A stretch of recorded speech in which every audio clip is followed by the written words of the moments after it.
hello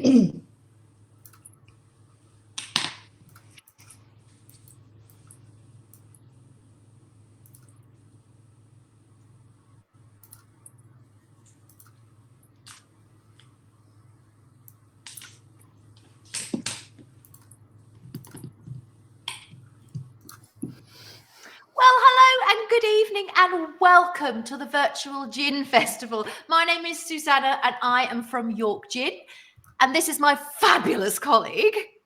Hello, I'm obviously with York Gin as well, and my name's Jo. Welcome. Welcome. So what's going to happen this evening? So you're going to listen to us and hopefully taste some gin. I hope you've got our old Tom waiting. At 7:30, Ben from HMS Spirits is going to take over. At 8 o'clock, we've got Chris from Gin Ting. And at 8:30, you've got Ray from Divine Gin. And we're all going to tell you a little bit about one of the gins that we produce. Hopefully, we're going to taste lots of gin. And we're going to find out a few little gin facts is what I'm hoping to happen. Cool. Right then. Well, so first of all, we are York Gin. We're a very young company. We're only 2 years old, and we're all a little bit giddy at the moment because we have just won. We have just won at Best Shop in York at the York Tourism Awards, which were on Thursday evening. In fact, you can see us in action there. Oh gosh, is that us? That is us. That's our beautiful, beautiful 16th century building there. You've got me at the top doing my stuff with lovely Sarah from York Gin. You've got Jo at the bottom there. Come and see us if you're ever in York. You'll really, really enjoy it. We love having people into our shop. We've got 5 different gins to taste. You can try all 5. We love it when you try them. So please do come and visit us if you're there. Obviously, it's not open at the moment, but we'll talk about that a little bit later. During this evening, we can see your comments, but we can't see your names. So please keep putting your comments. I might even have to put my glasses on to read them, but I will. I've just popped mine on. Well done, Jo. A little. We'll let Jo read the comments because I can't see anything anymore with them. So what we'll do is we better start first of all by shall we get tasting something? Definitely. So get your old Tom out. So hopefully you were all sent an old Tom. That's not a euphemism. It means open your bottle. So you were all sent this size old Tom. That's actually one of our classics. I've got this size old Tom. Great big one as well. Mind you, there's not much left. You can see it's my favourite. It's always Jo's favourite. You know what? There's no one gets out of York Gin shop without buying a little bottle of old Tom. No, I have anything to do with it. Right. So look, what I'm going to ask you to do before we start making cocktails or adding tonic or anything is pop a bit in over some ice. Give it a swish around. And actually, just taste it neat before you do anything with it. Stick your tongue in there, swish it around your mouth, get the flavours going. I'm going to do it with you. Here we go. Oh my! My! This is our London Dry, with obviously syrup added to it. It says syrup, it suggests it's sweet. It's not sweet, but the ingredients are angelica, pink peppercorns, bronze fennel. Star anise and the white rose of Yorkshire, which is obviously the emblem for our county there. So see if you can pick out any of those flavours. Well, you know what I get? I definitely get the star anise for sure, and the bronze fennel. And I think what it does, it's just so mellow. That's really what I get with it. So the beauty of Old Tom is it's a fabulous cocktail gin. So what we thought we'd do is we would make some really simple cocktails that you don't have to have fancy machines or gadgets or anything like that. We're just going to make 2 simple cocktails. Now, I'm going to start by making a Tom Collins, which is a classic cocktail. And in about 10 minutes' time, give you a chance to drink it, hopefully. Jo will be making it to Tom. So the most important thing is that you've got a little bottle of Old Tom there, which it has 2 shots inside it. So can we suggest that you use 1 shot for this cocktail and then 1 shot for another? And 1 for mine. Save one for mine. That's what I just said. 1 for mine, 1 for hers. But actually, what I did want to show you before we started is actually this in here is actually just Old Tom gin and classic Fever Tree Refreshingly Light. Big wedge of lemon, absolutely can't go wrong. You don't have to make it in cocktails. It's a fabulous cocktail gin, but you can just drink it with tonic. You can drink it on its own. Jo does. Well, as I will tell you, I like it neat. It's a fantastic digestive. Yeah, she does. And as you will find out, if you ever join us, and we'll talk about the quizzes we do on a Friday, but if you ever join us, you will find out she drinks everything neat. So what we're going to start with, you don't even have to have a cocktail shaker for this, but I am going to use a cocktail shaker just because I'm a bit fancy. So You've got a little bottle with 2 shots. I want you to use half of it for this one. I don't have a little bottle. I have a big bottle. So I'm going to use 1 big shot for mine, which is actually 2 shots. But there we go. Who uses the little side? No, actually, don't we just normally free pour? So that's going to go in there. I'm going to use, it would be hard. If you're just using 1 shot, it would be half a shot of lemon juice. But I'm going to use a full shot of lemon juice there. So in that goes. I'm going to use a very small amount. I don't have a terribly sweet tooth, but I am going to put a tiny, tiny bit of sugar syrup in there. There are lots of them available. You can make your own. You can buy them from numerous online retailers. I'm going to put a tiny, tiny, tiny, tiny bit in there. And all I'm going to do there is give it a shake. You don't have to give it a shake. You could put that straight in your glass, and you could I'm just going to give it a little shake because it looks fancy. There we go. And then I'm going to pour that. Now I'm using a tall glass. Yours will probably get a little bit lost in a tall glass, so I'd probably use a little shorter one, maybe an old-fashioned glass for this. But did you know, as an interesting fact, that the Tom Collins is a group of cocktails. It's not always, oh, look at that. Look at that. Sorry, I'm just distracted by my fabulous cocktail. And what I'm going to do is I'm going to top that up with some soda water. You could use tonic. You could use just sparkling water. You could use more gin. You could use more gin. You could use more gin. There's only 2 shots. This is one of our lighter cocktails. There's only 2 shots in here. But what I am going to use now, Jo, you're going to have to help me out. What are these cherries called? Oh yes, it's actually pronounced maraschino. Lots of people mispronounce it, but it's actually a marasca cherry. It's a morello cherry grown in Marasca, which is in Croatia. So it is actually pronounced maraschino. Oh, all right. Well, I'm going to put 2 of maraschino cherries in there. I like it. And I'm also going to put a little lemon wheel. I've done some wheels today, so I'm going to put that in there as well. And I've got my lovely metal straw. Very good. Straw. I'm going to give it a whoosh up. Sorry about this, but my cat needs letting out. Won't be a sec. Thanks, Jo. Right. So, oh my word. Do you know what? What I really like about that is the lemon juice brings out the lemon that's actually already in the Old Tom. And actually, that's really good. I don't like my cocktails over sweet. Now, at our quiz we do on a Friday, we were making Queen cocktails yesterday with Dubonnet and gin. And I just found that Dubonnet a little bit sweet. That is much more my style. That is absolutely fabulous. Yeah, yes. More gin. It's always the answer.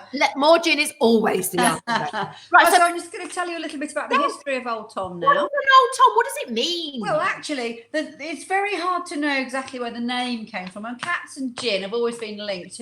Nobody really knows why. It's all lost in the mists of time. But one of the suggestions is that there used to be a big sign of a tomcat, which meant that gin was available at that venue. That was one suggestion. Another was that a tomcat actually accidentally fell into a vat of gin and changed the flavour. I'm not sure about that. The one I probably like best personally, although everyone's free to choose, is that there were 2 Thomases who were working in a distillery. There was Thomas Chamberlain and his apprentice Thomas Norris. Now, actually, they ended up making a very good product. And the younger one set up a gin palace in Covent Garden and started selling something he called Old Tom, which I think was probably an homage to his master. But a gin barrel that had the name Old Tom on the side, it became synonymous with a bit of quality. So I think it's probably most likely to be that. But I mean, Old Tom was drunk in absolute gallon loads.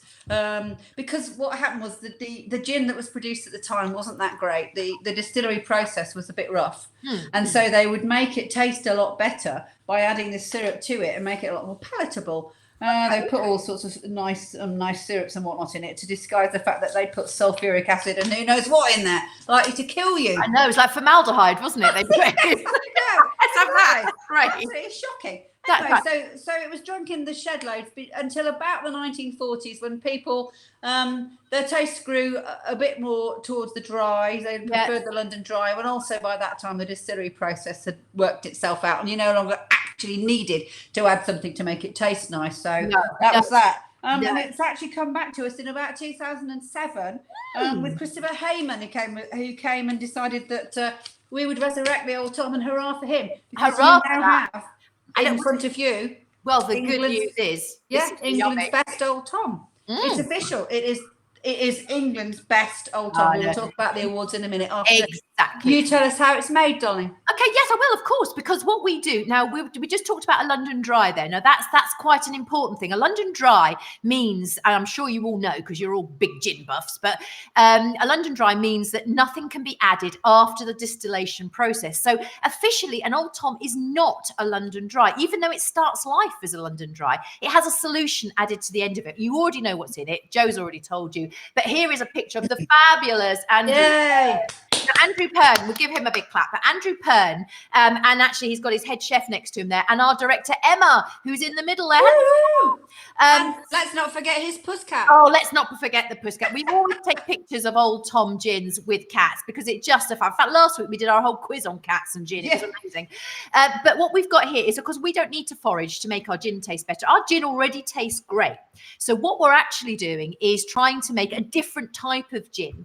So Andrew Pern, he just goes outside his front door, basically. He has millions of fabulous restaurants within the Yorkshire region. And my personal favourite, his original restaurant, the Star at Hareham. It is the classic, fabulous Michelin-starred restaurant. Amazing kitchen garden there. So he doesn't have to do the foraging lark and go into hedgerows and stuff. He's got this fabulous kitchen garden. He pulls up everything that we need to go in that. He then adds a tiny, tiny amount of brown sugar to that and makes a solution. Now, officially, that's called a syrup, which makes it sound really sweet. But it's not. It is not sweet. So people get a little bit confused because they think, it's really sweet. It's still a dry. What do they call it? There's a word for it, isn't there, Jo?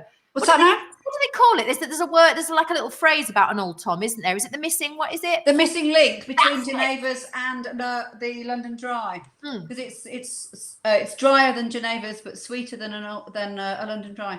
Yeah. Well, that's a very good thing. Jo, tell us about, because we are very, very lucky at York Gin. We are. So, tell us about the awards. Well, we launched it last year on World Gin Day, and it was born on World Gin Day, and we launched it at Junipalooza. Yeah. And since then, it's gone on to win Best English Old Tom. So you're actually tasting the best that this country has to offer. Exactly. It also won the International Wine and Spirits competition with 98%. Can you believe that? One of only 6 gins in the whole world to get that score. So obviously got outstanding at that one. Yeah. It's also won the Spirits Business Gold Award. So, you're drinking a spot of goodness there. Well, what we like at York Gin, we like a gold medal. That's what we really like. A gold medal. We love a gold. In fact, here they are. Here they all are. So as you from left to right, obviously we've got London Dry, which is the base for all of our gins. That's amazing. It's been described as perfect. Then we've got Roman Fruit, which is a hibiscus flag. Gives it that lovely pink colour. Strawberries, blackberries, raspberries, and apple. I'm moving on to Outlaw, which is our Navy strength gin, 57% bad boy. It's basically the London Dry with boots on, a bit of extra botanicals in there. And Old Tom, and Grey Lady, which we created for the local theatre who have a ghost called the Grey Lady. So that was for York Theatre Royal. It was so popular that we actually decided to produce it for ourselves as well. And why hasn't she got a sticker? Why hasn't she got a sticker? Do you know why? She's never been entered in a competition, but when she does, she will. She will indeed. Sure. We are so lucky because our gins, if we say so ourselves, make great gin, and it has one. They have. We don't even need to say so ourselves. No, it is there for us. It is there for us. We are very, very lucky. So I've just seen a few questions coming through about tonic to gin ratios. Yeah. That is completely down to you. Yeah, and your gin, your way. That's right. As we always say at York Gin, it's your gin, your way. Now Jo will tell you about her, but I like mine quite a long drink. So I like to use a balloon glass or a copa de ballon, as they are called. Una copa de ballon. So in here, I would probably put, I don't know, it's a home measure, isn't it? So I'd probably put, it's probably 2 or 3, isn't it? That in my home measure. And then I will top it up with tonic because I like a very long drink, but not everybody does. So it is your gin. How do you like yours, Jo? Oh, well, I'm terrible for it because I like a lot of it neat. If I'm absolutely honest, you do. I'd probably go steady with Outlaw, but apart from that, I do like it neat. If I'm quite honest, they're just over ice. Yeah, I find it very nice digestive after a meal or whatever. But the thing to do is add a little bit, see how you go. Add a little bit more, see how you go. Because you can't take it away. Well, you can add more gin, but generally speaking, just see how you go with it, isn't it? Exactly. Well, the good news is I think you're going to make a cocktail for us. Oh, I am. So I'm making the ginger tom. So basically, you're going to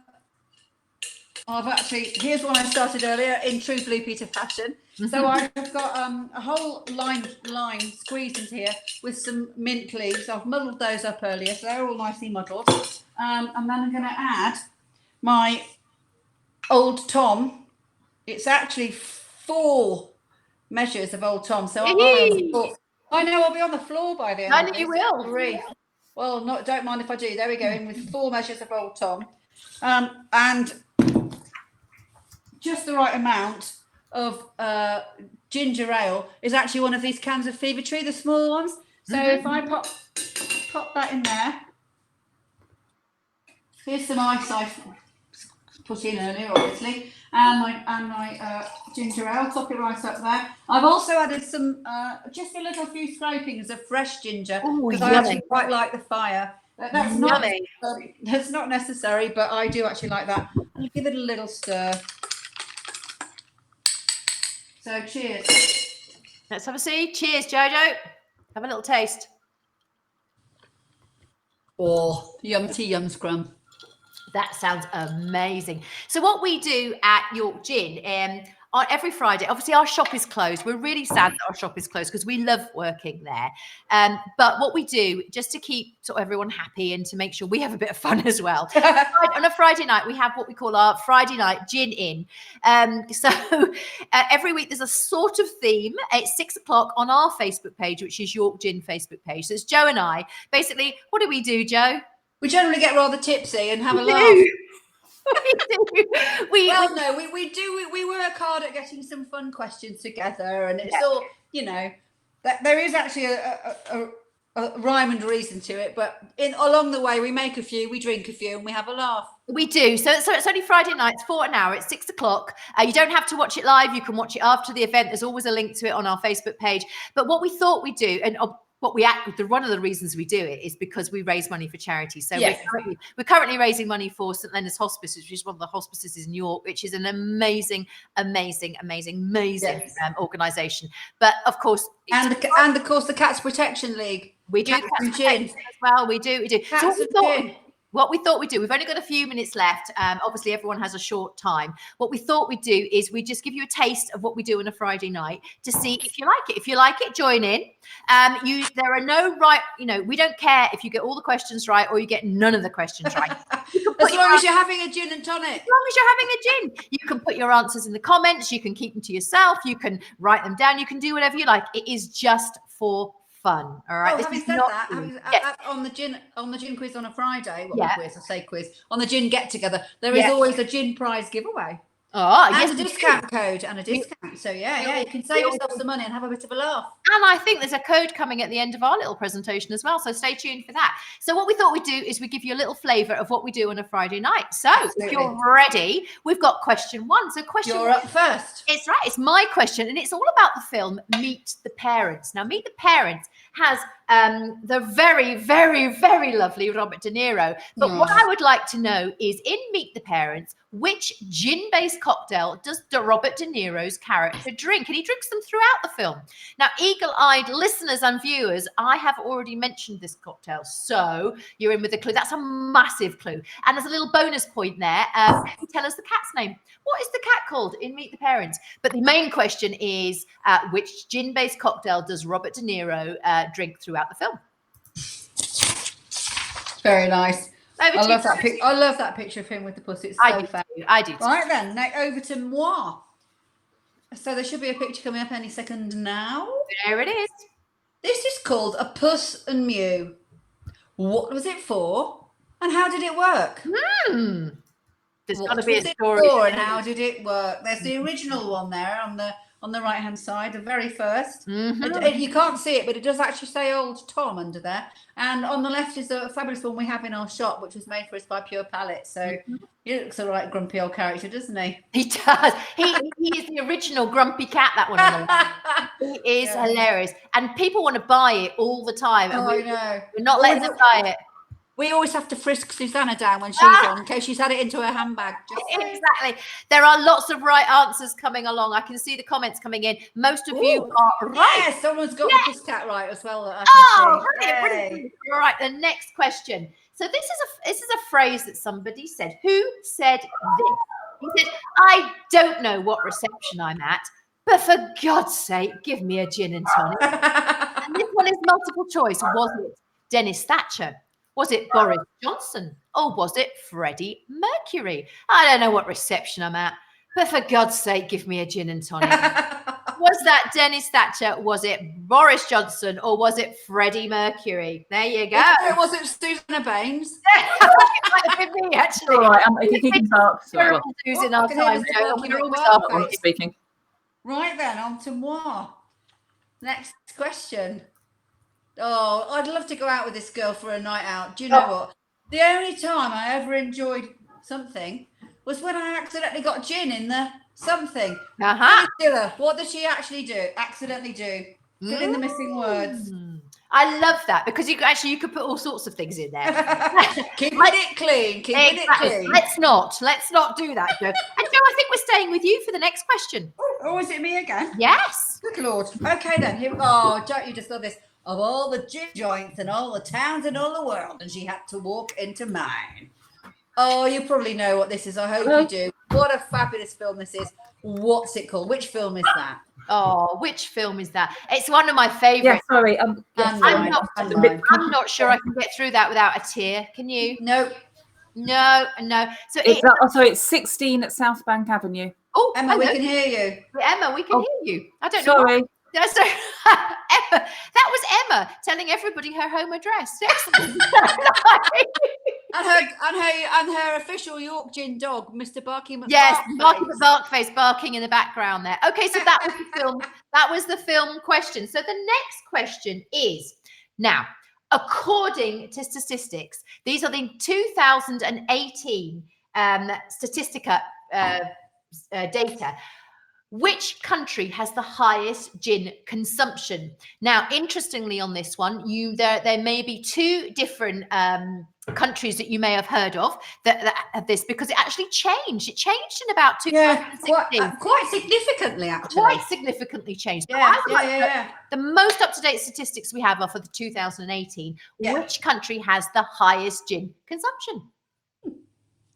And do you know what? I think it's me again. Good gracious. It's you again. It's always you again. It's always me again. Now, this, I have to say, everyone, is actually my all-time favourite cocktail. I would like to know, what is this cocktail called? It's equal parts gin, Campari, and sweet vermouth. We serve it on the rocks with a slice of orange, and I bloomin' love them.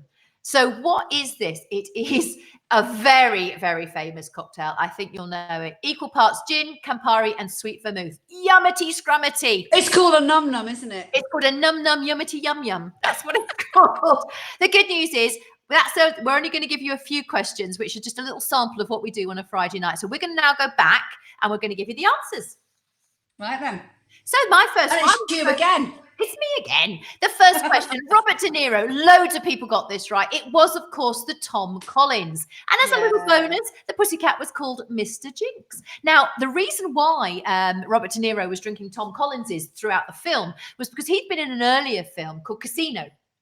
And he'd used the alias Tom Collins as in his character to open safety deposit boxes in Las Vegas. So they thought, the filmmakers all thought, it would be a really nice thing to do, like a sort of homage, whatever you say. I like that. I love a connection. I like a connection. Back to the original film. So yes, you drank Tom Collins's.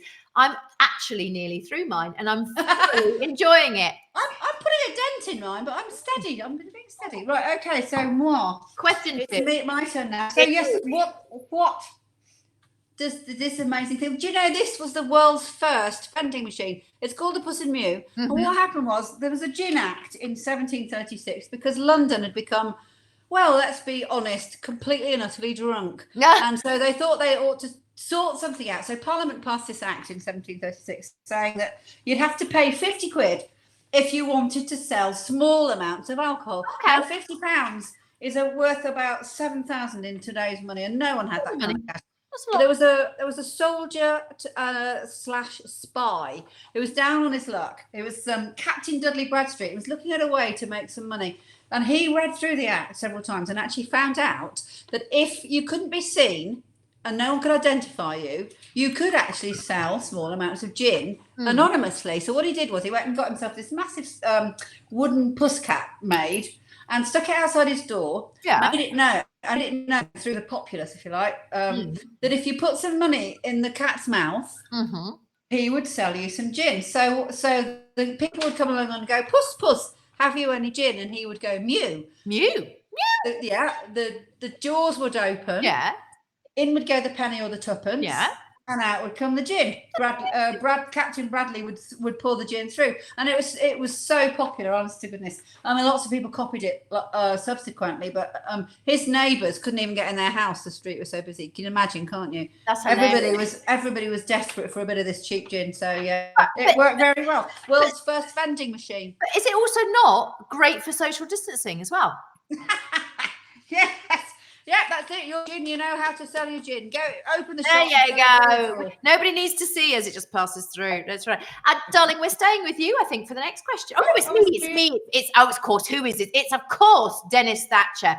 I don't know what reception I'm at, but for God's sake, give me a gin and tonic. It was Dennis Thatcher. Now, Dennis doesn't look thrilled there, and Maggie just is looking at her. I don't know whether it's wine or champagne, but she's looking at it as if to say, "This is not York gin." That's what she's saying. That is exactly what she's saying. Give me another York gin. Darling, what else would you want? Over to you'd need a gin and tonic if you were following your famous wife around all the time. Would indeed. Let's be quite honest. Next question to you, my sweetie. It's me. It's all about the lovely Phyllis Diller and what does she... The only time I ever enjoyed ironing was when I accidentally got gin in the steam iron. Can't believe it. Can't believe it. Why would you be doing ironing? Oh, do you know what though, Jo? Do you know those what's that water called that you put in your irons these days? It's all got flavours in it. What? Like for eau de lange. Yes, all that sort of business. There should be a big one. We could do juniper smell as you're doing your ironing.